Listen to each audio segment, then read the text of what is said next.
China sends jets and bombers near Taiwan as Beijing opposes island's trade deal bid. Nuclear-capable bombers entered air defense zone, says Taipei, amid simmering row over competing bids to join regional trade agreement. China has voiced opposition to Taiwan joining a major trans-Pacific trade deal as it flew 24 planes, including 2 nuclear-capable bombers, into the self-ruled island's air defense zone, the biggest incursion in weeks, Taiwanese officials said. Last week Beijing submitted its own application to become a member of the Comprehensive and Progressive Agreement for Trans-Pacific Partnership, CPTPP.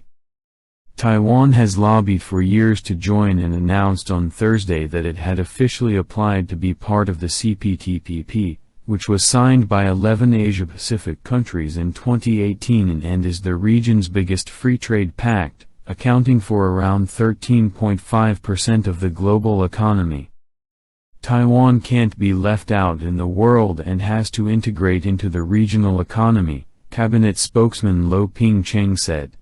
But China, which claims self-ruled democratic Taiwan as its own territory, insisted Taipei should not be allowed in. Members of the public take part in resilience training in Taiwan, second line of defense. Taiwan civilians trained to resist invasion. Read more. On the same day, Taiwanese officials said 24 Chinese planes, including 18 fighter jets and 2 nuclear-capable bombers, crossed into the island's air defense identification zone. We firmly oppose any country having official exchanges with Taiwan and firmly oppose the Taiwan region's accession to any official treaties or organizations, Chinese Foreign Ministry spokesman Zhao Lijian said.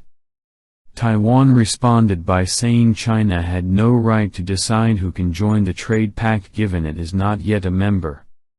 The Chinese government, with its deeds of just wanting to bully Taiwan in the international community, is the culprit for heightened cross-strait hostilities, Taipei's foreign ministry said in a statement.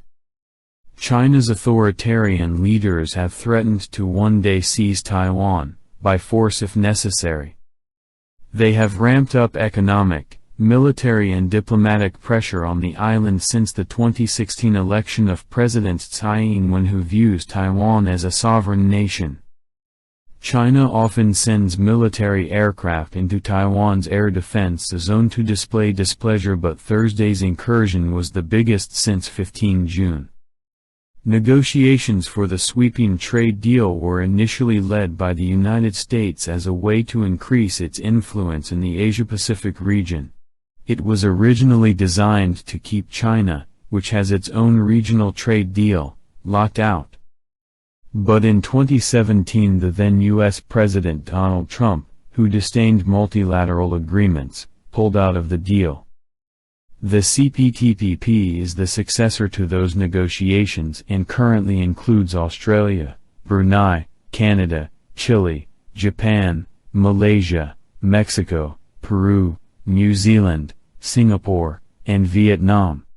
Those hoping to join must have the unanimous support of all the pact's member countries, something both China and Taiwan may struggle to obtain. China's application comes at a time when Beijing is feuding with a host of Western nations, especially Australia, on which it has placed trade restrictions. Australia this week said China must end a freeze on contact with senior Australian politicians if it hopes to sign up. Meanwhile, smaller countries within the CPTPP are unlikely to want to risk incurring Beijing's wrath by agreeing to let Taiwan join. But China's growing threats towards Taipei have generated international sympathy for the island among Western powers. Rupert Hammond Chambers, chair of the U.S.-Taiwan Business Council, said China's submission should have no bearing on Taiwan's application. He added that Taipei's application should be considered by the CPTPP members on its own economic merits and free of all Chinese political and military intimidation or coercion. The application has already been received favorably by Tokyo. Japan welcomes Taiwan's application to join the Trans-Pacific Partnership, Japanese Foreign Minister Toshimitsu Motegi said in New York. John Deng, Taipei's lead trade negotiator, said he expected Chinese opposition but portrayed Taiwan as a more reliable free trade partner. "We have the foundation of democracy and the rule of law, so all our regulations are transparent and we respect private properties," he said.